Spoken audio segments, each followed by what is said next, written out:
नमस्कार अरे भाइयों बहनों, फिर से एक बार वीडियो लेक्चर के माध्यम से आपका स्वागत है। लास्ट में हमने बात की थी डिस्प्लेसमेंट रिएक्शन। उसके अंदर हमने देखा था एक तो मोनो डिस्प्लेसमेंट रिएक्शन और हम देख रहे थे मेटल डिस्प्लेसमेंट। क्या देख रहे थे? हमने देखा कल की जिंक जो है वो कॉपर को डिस्प्लेस कर सकता है, लेकिन कॉपर जिंक को डिस्प्लेस नहीं कर सकता। एक्टिविटी के हिसाब से देखा था, ज़्यादा रिएक्टिव वो है जो मतलब ईएमएफ सीरीज में नीचे होते हैं, वो ज़्यादा रिएक्टिव होते हैं। जैसे जैसे ईएमएफ सीरीज में ऊपर जाते हैं वैसे वैसे रिएक्टिविटी कम होती है। कल हमने मेटल डिस्प्लेसमेंट देखा था, अब आज देख रहे हैं नॉन मेटल डिस्प्लेसमेंट। क्या देख रहे हैं? डिस्प्लेसमेंट का मतलब ये समझना है हमें। देखो कल वाला याद करवाना है, तो मेटल डिस्प्लेसमेंट मतलब किस एंगल से उसको ऐसा बोला गया। तो यहाँ पे क्या था कि हमारे पास CuSO4 था। क्या था? CuSO4। और यहाँ पे Zn आया। कौन आया? Zn। तो Cu इसके साथ अंगेज था। कैसा था? अंगेज था, मतलब मेटल SO4 के साथ जुड़ी हुई थी। मेटल क्या थी? SO4 के साथ जुड़ी हुई थी। जिंक ने आके क्या कर दिया? Cu को फ्री कर दिया। क्या कर दिया? फ्री। जा से वरन जी अपनी जिंदगी, है ना। उसने कहा SO4 को हम संभाल लेंगे, ZnSO4, और तुम उड़ते पंछी बन जाओ, है ना, आजाद परिंदे बन जाओ। मतलब यहाँ पे Cu को फ्री कर दिया गया। क्या कर दिया गया? फ्री कर दिया। उसको अपनी लाइफ जीने के लिए छोड़ दिया गया। तो हम ये बोलेंगे यहाँ पे Cu का क्या हुआ? डिस्प्लेसमेंट, मतलब मेटल का डिस्प्लेसमेंट हुआ। क्लियर? अब हम देख रहे हैं नॉन मेटल डिस्प्लेसमेंट, जिसमें नॉन मेटल को फ्री किया जाएगा। फ्री किसको किया जाएगा? Non metal. समझे? समझ गए कि नहीं? जिसको फ्री किया जाए उसका डिस्प्लेसमेंट। क्लियर? जिसको फ्री करेंगे उसका डिस्प्लेसमेंट। तो देखते हैं यहाँ पे कुछ बातें। क्लियर? नॉन मेटल डिस्प्लेसमेंट के अंदर तो पहला जो बात है वो रिएक्टिव मेटल के लिए की गई है। किसके लिए की गई? रिएक्टिव। तो ईएमएफ सीरीज को देखें तो क्या था?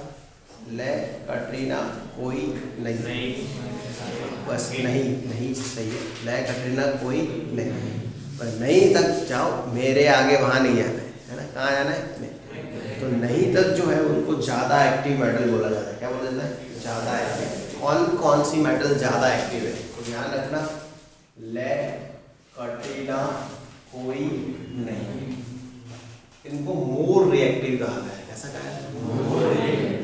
ये मेटल इतनी ज़्यादा रिएक्टिव होती है कि कोल्ड वाटर में से हाइड्रोजन निकालते हैं। कोल्ड वाटर में से भी क्या निकालते हैं? हाइड्रोजन। इतनी ज़्यादा रिएक्टिव है। अब ठंडे पानी से रिएक्ट करना, इसका मतलब रिएक्टिविटी ज़्यादा होनी चाहिए, है ना। ठंडे पानी से रिएक्ट करना, इसका मतलब रिएक्टिविटी ज़्यादा होनी चाहिए, तब जाके आप कोल्ड वाटर के साथ रिएक्ट कर पाओगे, बाकी नहीं। क्योंकि कम टेम्परेचर पे रिएक्टिविटी कम होती है, लेकिन अगर ज़्यादा रिएक्टिव हो तो फिर आप लो टेम्परेचर में भी अच्छी एक्टिविटी दिखा सकते हो। तो हम देखेंगे अगर यहाँ पे किसी भी मेटल को, मान लो हमारे पास सोडियम है। क्या है? सोडियम। इनको अल्कली मेटल कहते हैं। सोडियम को क्या कहते हैं? Alkali metal. जो ग्रुप 1 की है उनको अल्कली मेटल कहते हैं, ग्रुप 2 की है उनको अल्कलाइन अर्थ मेटल। ये मैंने पहले ही मेरे ABCD वाले जो लेक्चर्स है इसमें पढ़ाया हुआ है ना। ग्रुप 1 की मेटल को क्या कहते हैं? अल्कली, और ग्रुप 2 की है उनको अल्कलाइन अर्थ मेटल कहेंगे। तो ध्यान रखें, सोडियम जो अल्कली मेटल है उसकी अगर कोल्ड वाटर के साथ रिएक्शन की जाए तो ये बनाएगा बेस NaOH। क्या बनाएगा? Base NaOH। और यहाँ से ये हाइड्रोजन रिमूव करवाएगा। क्या रिमूव करवाएगा? हाइड्रोजन, मतलब हाइड्रोजन फ्री हुआ। चलो, जो फ्री हुआ वो मेटल हुआ कि non metal? Non metal. Free कौन हुआ? Non metal. इसलिए आप इसको नॉन मेटल डिस्प्लेसमेंट के नाम से जानते हैं। क्लियर है?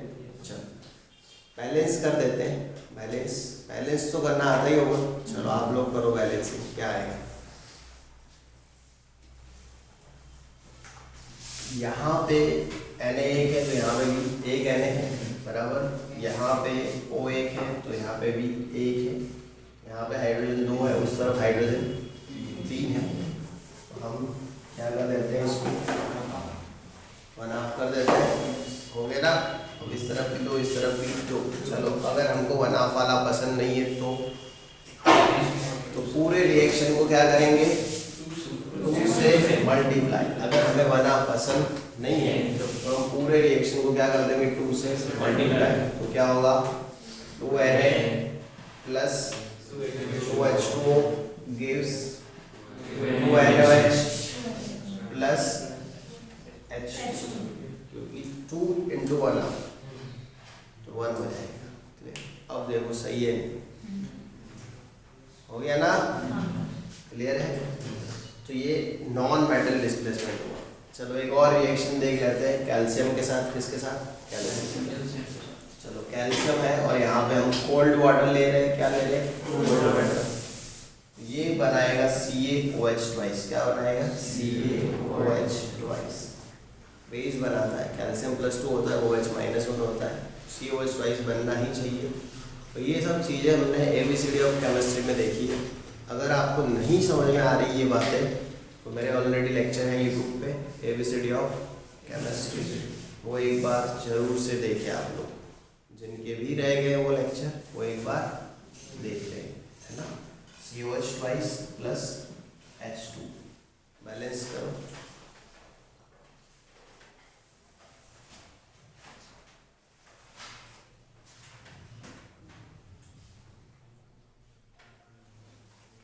हेलो, हाँ जी,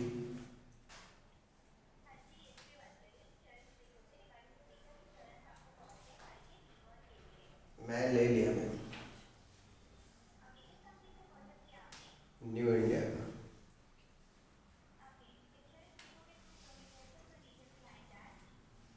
मतलब रिजल्ट तो कोई नहीं था, पहले उनका फ़ोन आया तो कर दिया था। 24,000 का आया था, 24,000।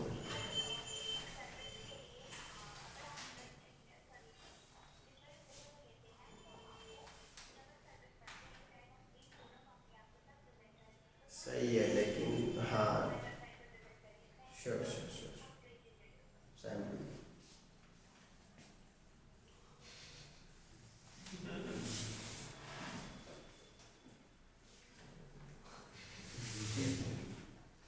હું હસવું આવે હમણાં તો તું બાર એટલે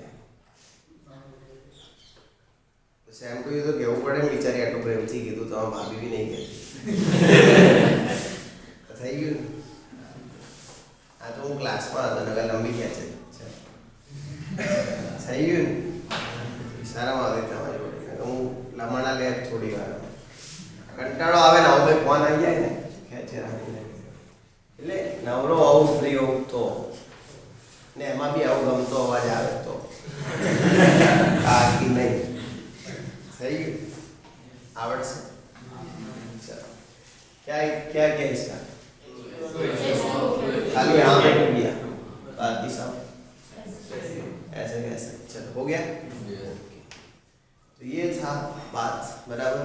ये एक्टिव थी इसीलिए इन्होंने कोल्ड वाटर में से भी हाइड्रोजन निकाल दिया। अब थोड़ा इनसे आगे जाते हैं, है ना। ले कटरीना कोई नहीं, फिर क्या है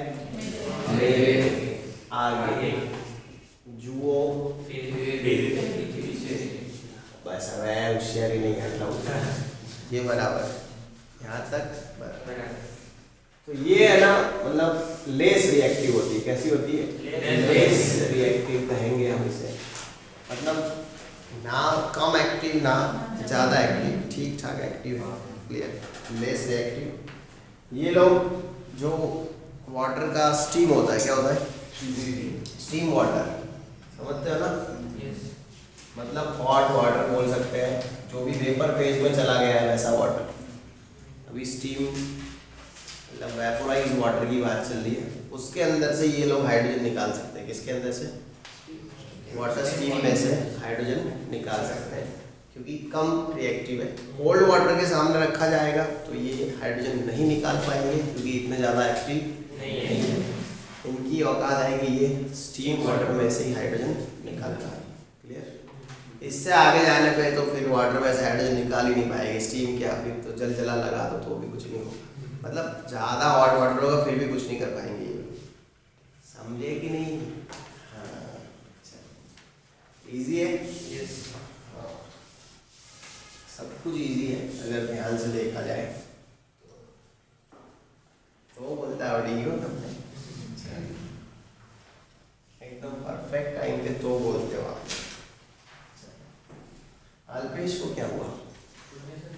एक वो नहीं है रूपाल, क्यों शादी तो खाली हो कुछ हुआ क्या बता भी नहीं गया बंदे आप लोग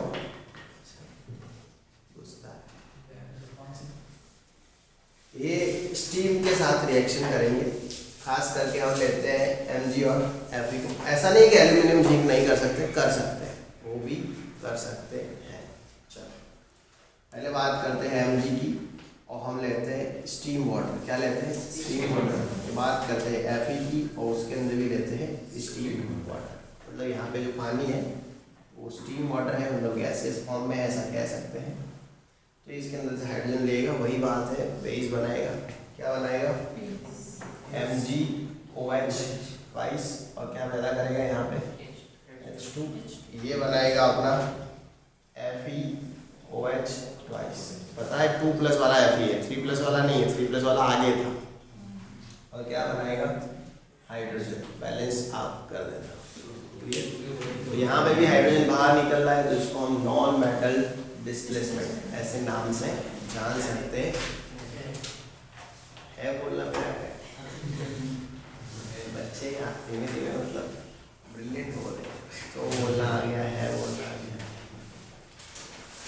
सवाई इस सोच में बढ़ गई। सबके सब लेक्चर रिकॉर्डेड है अपने, चिंता मत करना। ऊपर बताया ना, सब अपना ही है। सब जब सो जाए पूरा हॉस्टल, तब हमें लेक्चर देखने। वैसे भी तो सोता नहीं है, तो फिर चलो हो गया। इसकी ये पगड़ी में अच्छी लगी, सोता ही नहीं तो फिर खबर घूमता है। लिख दिया। आदत डालना भी मत तू ऐसी इन लोगों के साथ रह के, बाकी ये लोग बिगाड़ देते हैं। मैं यार आज तो मेरे को भी बिगाड़ के भेजा, वो क्या नहाओ मत सुबह सुबह ठंडे पानी में क्या, हाँ यही सिखा। मैं घर जाके 2 दिन नहाए, बिगाड़ देते हैं बच्चे।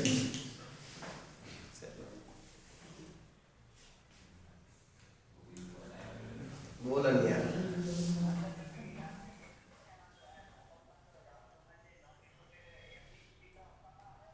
એટલે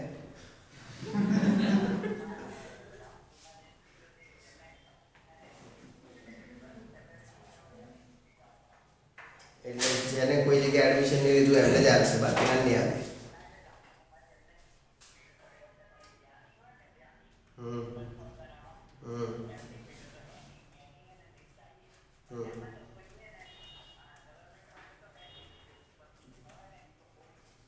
बरोबर. 16 विजन ही है. मन मीडियम होगा मूवी का.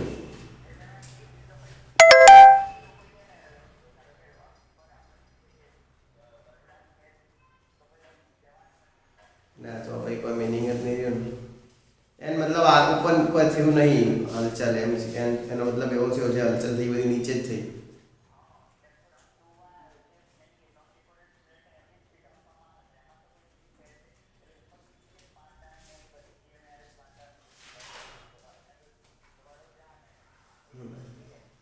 बरोबर. तो ऊपर कશું થયું જ નહીં मतलब બધું જેમ છે એમને આવ્યું. मैं बरोड़ा नहीं હોય તો પછી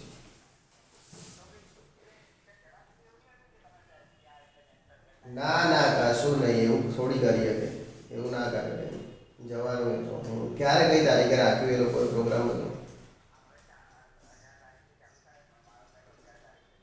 18 તારીખે જ છે ને પહેલું. હા જઈ આવવાનું તમારી આવશે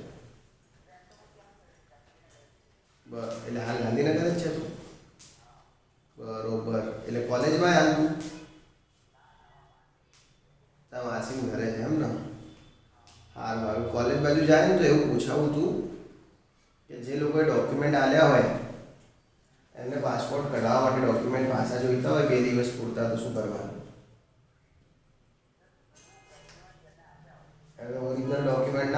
બેન્ઝીન બધું એ તો તમે બહારનું તો જમા કરાવી દીધું હશે.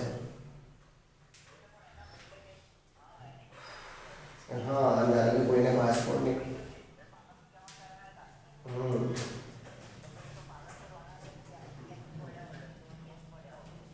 જરૂરત પડે આ સારી કોલેજમાં પહોંચ્યા નહીં હોય.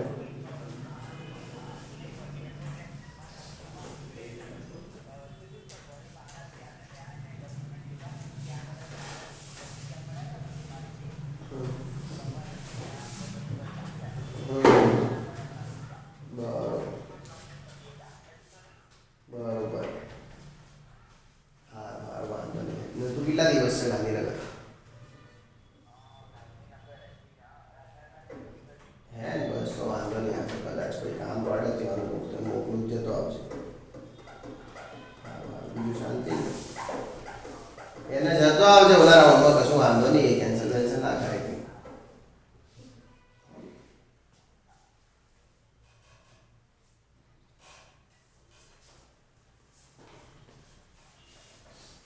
એટલે એને સુરત મળે એને એમ કે ઓફલાઈનમાં જવું તો બરોડા જવા માટે હવે એમાં હું જઈએ તો એવું તો ના હોય ને કે સુરતમાંથી નીકળતા નથી, એવું ના હોય. બસ એવું પૂછતો હતો.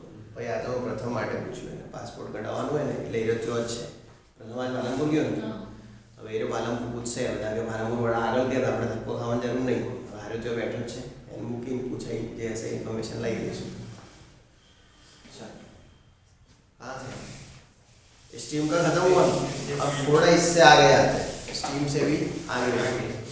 अभी ये लेस रिएक्टिव वैसे भी कुछ को ले सकते हैं ना, इससे आगे जाना हो तो भी जा सकते हैं. कुछ मतलब इतने ज़्यादा गंदे रिएक्टिव है, मतलब ये बिल्कुल लेस रिएक्टिव है कि वो लोग वाटर में से हाइड्रोजन नहीं निकाल पाते. उनको एसिड में से हाइड्रोजन निकालना पड़ता है. किस में से? एसिड में से. चलो मैं ये बताऊँ, ये लोग एसिड में से हाइड्रोजन निकाल पाएंगे कि नहीं? निकाल पाएंगे. समझे कि नहीं? मैं अभी आपको ये बोलूँ कि आपको 8th का पेपर लिखना है तो आप लिख पाओगे कि नहीं? लिख पाओगे. या आप 11th के हो तो 8th का पेपर तो आप लिख पाओगे. समझे कि नहीं? जो कोल्ड वाटर में से हाइड्रोजन निकाल सकता है ना वो कहीं से भी निकाल सकता है. समझे कि नहीं? चलो ये लोग एसिड में से हाइड्रोजन निकाल पाएंगे कि नहीं?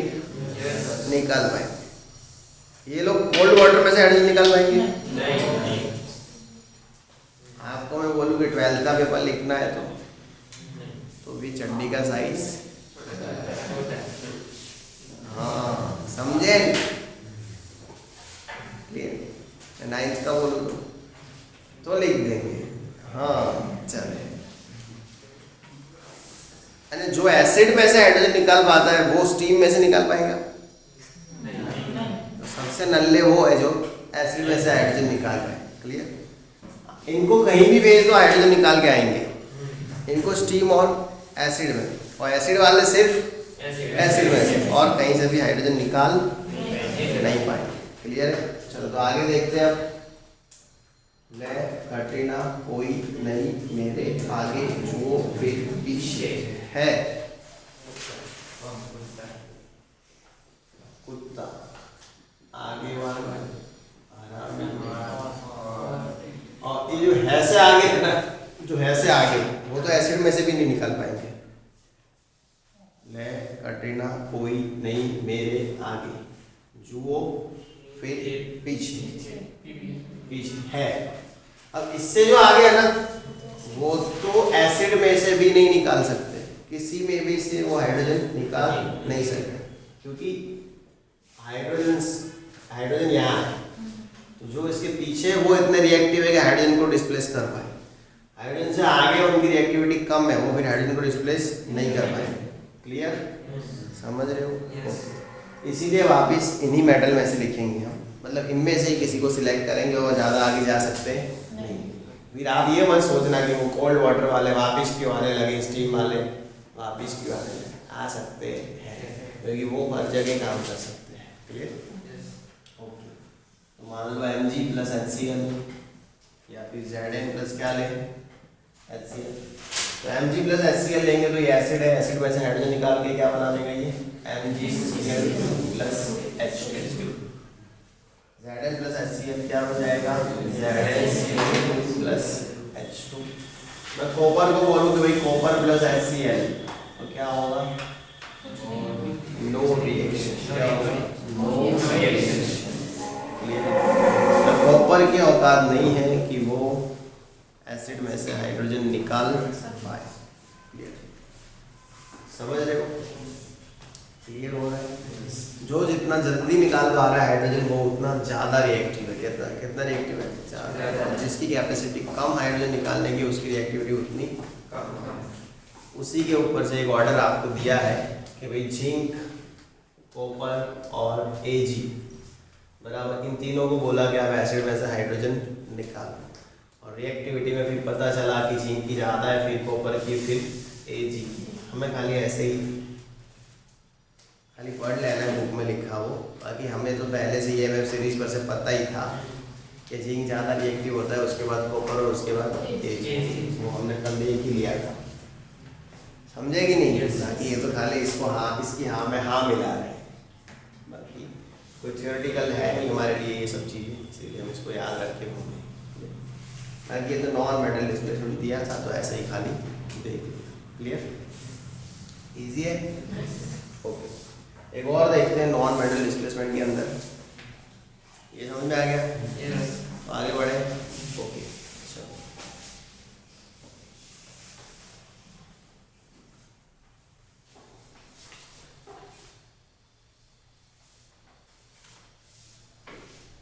तो आज ये बालन को व्यू है हमने एकलोच અહીંયા જ પડ્યા હશે લગભગ, તો એને હું કીધું ભાઈ ખબર નહીં ક્યાં પડ્યા હશે, એ તો આપી દેશે, શું વાંધો है नहीं।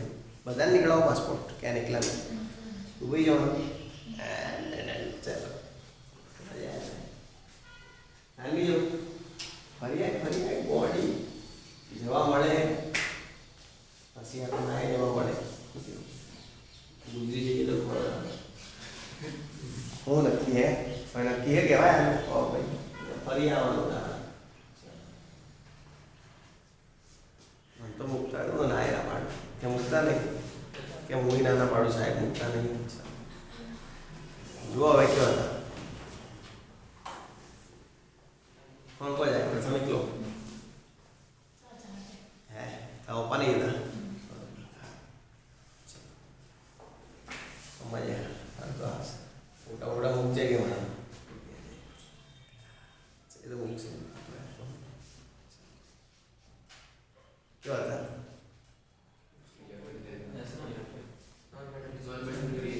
अब नया देखते हैं। चलो एक याद करवाता हूँ मैं आपको, EMF सीरीज। क्या याद करवाता हूँ? EMF series. तो EMF सीरीज ये था, ले कटरीना कोई नहीं मेरे आगे है, ये आगे है पर AL है, गलती से AG ना हो जाए। ले कटरीना कोई नहीं मेरे आगे, 3-4 बार लिख के प्रिपेयर करना तभी होगा, बाकी ऐसे CV रामन के भतीजे नहीं है हम। ले कटरीना कोई नहीं मेरे आगे, जुओ फिर पीछे। ये सब समझ में आ रहा है सबको? ये चैप्टर समझ में आ रहा है सबको? आ रहा है? ओके, तो बराबर चैप्टर 1 आया, सबको समझ में? 7 थोड़ा बहुत समझ में आया था, जो भी समझ में आया वो सब प्रिपेयर कर दो। देखो ज़्यादा चैप्टर पढ़ने से कोई मतलब नहीं है, जितना पढ़ा है उतना आना चाहिए, वो ज़्यादा महत्वपूर्ण है। समझे? तो ले कटरीना कोई नहीं मेरे आगे, जो फिर पीछे। मैं दूसरी एक बार बता देता हूँ, एग्ज़ाम सभी होने वाली है। आप अपने कुछ फ्रेंड्स, कुछ नल्ले दोस्तों के भरोसे मत रहना। आपने शायद से न्यूज़ सुना हो तो JEE का आया कल, देखा आपने? वो फरवरी में JEE होने की है। आपको तो टेंशन नहीं, आप 11th में हो और आपके टाइम पे सिचुएशन इतना ख़राब नहीं रहेगा, वैक्सीन सब आ चुकी होगी। तो आप है ना ऐसे ही खाली उड़ते झंडे में घुस मत जाना कि कशु थवा नहीं बदा मरी जमाना है, ऐसे करके रखड़ पट्टी मत करना उम्मीद के जैसे। समझे? पढ़ लेना। दुनिया पूरी બધું આપણું છે, છેલ્લે બધી ગાડીઓ આપણા પાસે રહેવાની, બધા મરી જશે એટલે બંગલામાં ગમે એના બંગલામાં રહેવાની તું રહેવાનું નહીં, એવું કશું इडली बनी जैसे इडली है और पूरी चानी की इडली है जैसे आज वो इडली बनता दिन पड़े पढ़ जो ना कर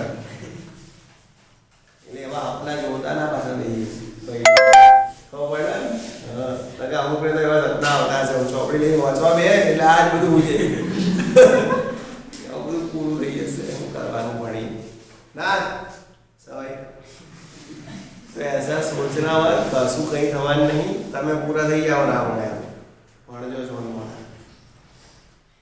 એટલે તમને કહું કે બધું તમારા વખત સુધી બધું રેગ્યુલર થઈ જશે એવું ના મત આવે તો લેટ હોગા કશું લેટ નહીં આવી ઊભી રહેશે એટલે ભણજો એમ સમજ્યા ले कटरीना कोई नहीं मेरे आगे वो फिर पीछे है आगे वाला आरामी और क्लियर। तो ये मेटल का है, किसका मेटल। एक नॉन मेटल का ध्यान रखना, किसका नॉन मेटल। इसमें ऐसा है फ्लोरीन क्लोरीन ब्रोमीन और आयोडीन। इसमें ये याद रखना फ्लोरीन क्लोरीन ब्रोमीन और आयोडीन, समझ गए ना।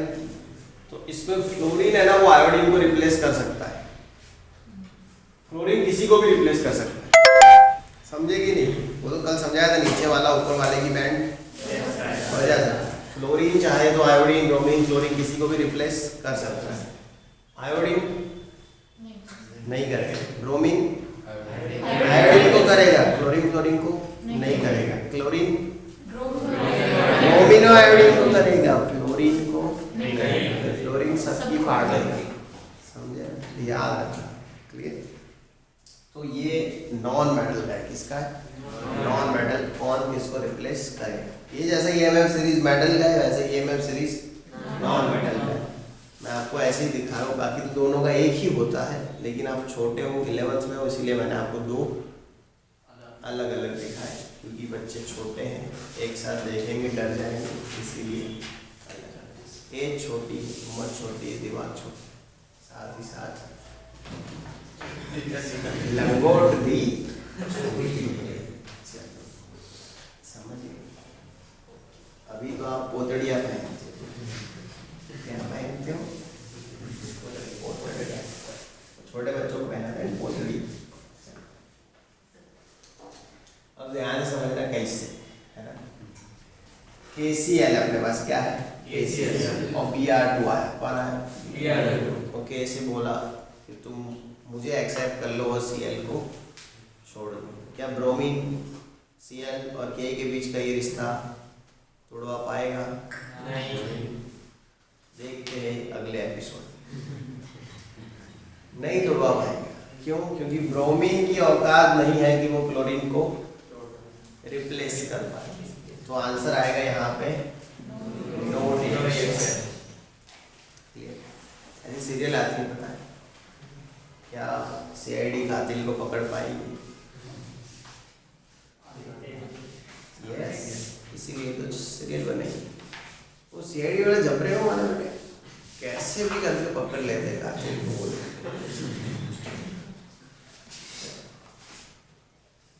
ना हो तो पकड़ी ले। दूसरा अपने पास KBr, क्या है KBr, और जा रहा है कौन क्लोरीन। क्या क्लोरीन ब्रोमीन की जगह ले पाएगा क्या नई दया भाभी पुरानी दया भाभी की जगह ले पाएगी। इसका मतलब पुरानी वाली आपको ज्यादा पसंद है। हाँ तो एक्टिंग में, बाकी शादी कोई नहीं करवाएगा तो सभी एक्टिंग के लिए पसंद करते हैं उसको। अरे स्माइल ना तो क्या रोग में हम हंसते हैं, वो भी आपको अच्छा नहीं लगता।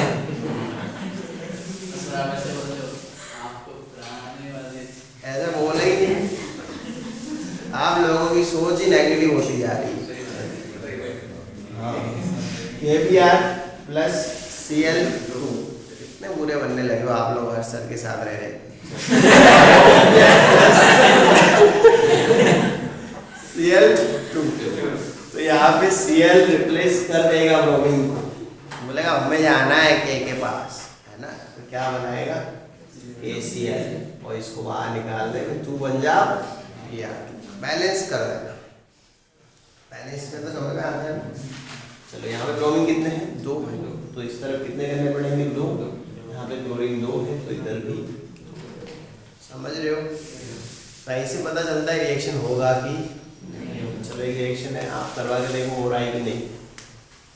चलो x है प्लस y है, सॉरी x y है प्लस z है। x y है प्लस क्या है? z। हमें बन रहा है एक्स जेड प्लस वाई। क्या बन रहा है? X Z plus Y. फिर है पी क्यू है प्लस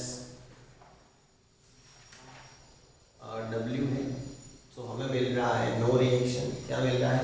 नो रिएक्शन। फिर पी वाई है, पी वाई प्लस डब्ल्यू है तो हमें मिल रहा है नो रिएक्शन। फिर है आर वाई, आर एस समझ लो, आर एस प्लस डब्ल्यू है तो हमें मिल रहा है आर डब्ल्यू। क्या मिल रहा है? R W plus S. तो आपको पहचानना है कि इसमें से कौन सा ऑप्शन ज़्यादा सही है। बराबर। चलो जेड फ्लोरीन होगा, एस क्लोरीन होगा और डब्ल्यू जो है वो ब्रोमीन होगा। मतलब ऐसे कुछ भी ऑप्शन बना रहे हैं, समझे कि नहीं? अब आप मेरे को बताओ इसमें से सबसे रिएक्टिव कौन लग रहा है?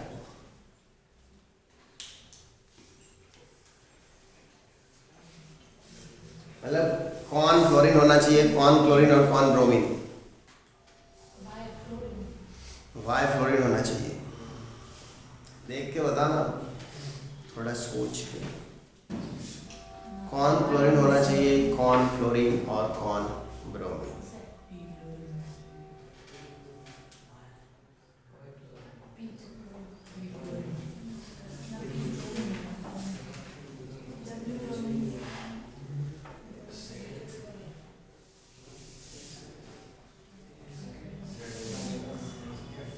चलिए बताओ फ्लोरीन कौन होगा?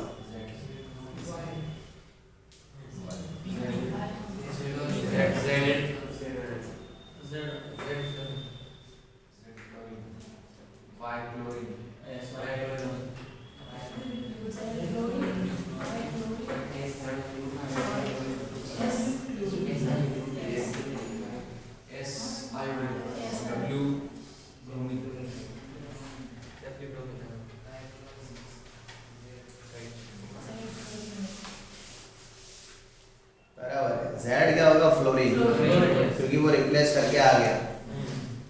फिर W को भेजा Y के सामने तो रिप्लेस नहीं कर पाया, लेकिन S के सामने कर पाया। मतलब ये क्लोरीन है, समझे? ये क्या है? क्लोरीन। ये ब्रोमीन। आयोडीन कौन हुआ? S, क्योंकि वो सबसे रिप्लेस हो रहा है। समझे? तो यही था। तो ऐसा MCQ बना के दे सकते हैं। क्लियर? तो ये मत कहना कि सर ये क्या होगा। ऐसा मेटल का भी बना के दे सकते हैं। किसका? मेटल। कि भाई ये मेटल इससे रिप्लेस हो रही है, ये मेटल इससे हो रही है, इससे नहीं हो रही है। तो इसमें एक्स वाई जेड कौन है, यहाँ को पहचानना पड़ेगा। कौन कॉपर है, कौन जिंक है, कौन कोई भी मतलब एल्यूमिनियम है। जो जिसको रिप्लेस कर पाएगा उसको एक्टिविटी के हिसाब से हम पहचानें। ज़्यादा नॉलेज इसका आपको टेस्ट में ही मिलेगा। ये तो खाली ऐसे ही समझाया मैंने। टेस्ट है, पता है ना?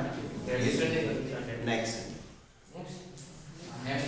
नेक्स्ट तो बोला था, इसमें क्या है? नेक्स्ट तो इस संडे दे दो तू, ऐसा है तो देना है। मैं दे को ज़्यादा जल्दी है।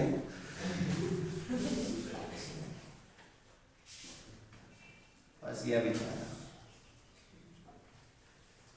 ज़्यादा प्रिपरेशन की लग रही है। हाँ, आएगी बात समझ में? तो ये था डिस्प्लेसमेंट। क्या था? और ये नॉन मेटल डिस्प्लेसमेंट में हमने हैलोजन कैसे निकलता है वो देखा। क्या देखा?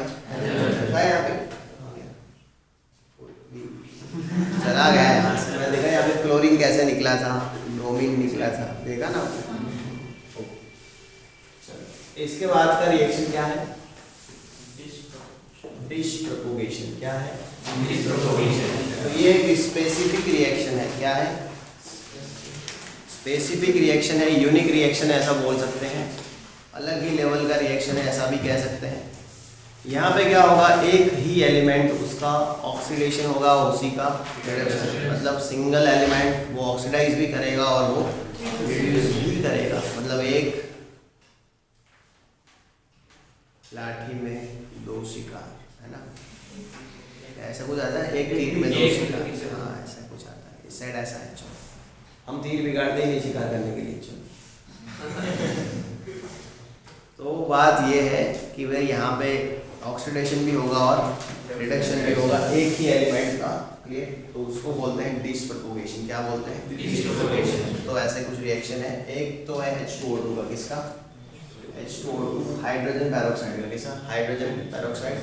अगर उसको ऐसे धीरे धीरे थोड़ा हिट किया जाए हाइड्रोजन पेरोक्साइड को, तो ये बनाता है H2O + O2। क्या बनाता है? H2O + O2। अब आप यहाँ पे ऑक्सीडेशन नंबर निकालो, ऑक्सीजन का ऑक्सीडेशन नंबर निकालो।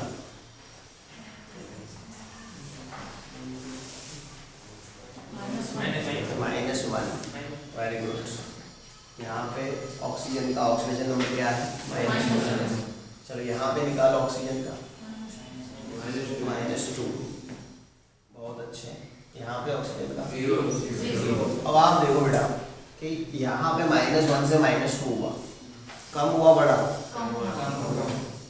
अल्लाह -1 से -2 हो रहा है, वो बड़ा काम अच्छे कम ही हुआ है। तो खाली ऐसे दूसरी बार पूछू तो आंसर बदल दे देगा। बात करें, ध्यान रखना ये। हाँ क्या होगा? रिडक्शन। क्या हुआ? डरना मत, ये काम की चीज है, मैं सिखा रहा हूँ। कॉलेज में जाके किसी को जाके बोलोगे आप कि भाई मैं तुम्हें अपने बीवी बच्चों के साथ, मतलब और अपने बच्चों की माँ के रूप में देखना चाहता हूँ। क्या बोला? क्या बोला? कि कुछ नहीं बहन हो तुम, ऐसे डरना मत। -1 ये -2 राखी बांध के चली जाएगी। समझ गए ना? अभी समझ में आ रहा है सर। और ये -1 से क्या हो रहा है? 0। कम हो रहा है, बढ़ रहा है? बढ़ रहा है। बढ़ ही तो रहा है। -1 से 0 क्या हो रहा है? चलो रिडक्शन किसका हुआ? ऑक्सीजन का। ऑक्सीडेशन भी किसका हुआ? एक ही बंदे ने दो काम किया, ऑक्सीडेशन भी और रिडक्शन भी। तो ऐसी स्पेसिफिक रिएक्शन को क्या कहते हैं? डिस्प्रोपोगेशन। समझे कि समझा? हाँ, एक चीज समझ में आ रही, उसमें बंदा कितना मुस्कुरा है। पहली बार कुछ समझ में आया। एक और रिएक्शन है P4 बेसिक मीडियम।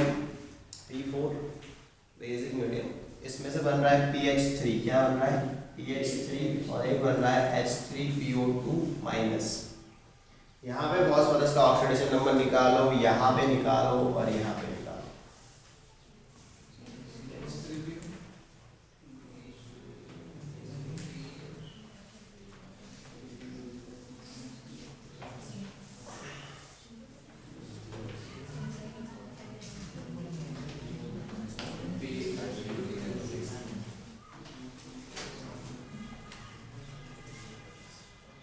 क्या सोच रहा है कटी? पता नहीं। मकर संक्रांति आ रही है, क्या प्रिपरेशन है आपकी तरफ से? कुछ नहीं है ना?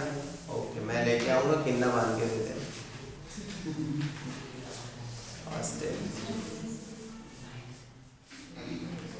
हमने ऑलरेडी किन्ना बांधा, बस तो आई और हॉस्टल।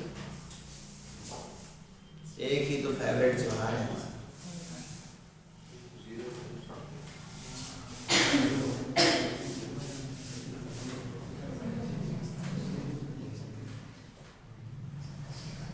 चलो यहाँ पे क्या आ रहा है? 0। यहाँ पे -3 और यहाँ पे +1 आ रहा है। यहाँ पे फास्फोरस का क्या हुआ, रिडक्शन। यहाँ पे फास्फोरस का क्या, यहाँ पे फास्फोरस का क्या हुआ, एक ही आदमी का रिडक्शन, एक ही आदमी का ऑक्सीडेशन, क्या हो गया, डिस्प्रोपोर्शन। ऐसी एक दो रिएक्शन और दी होगी, बुक में देख लेना, ब्रोमीन का दिया होगा, सल्फर का दिया होगा, समझे।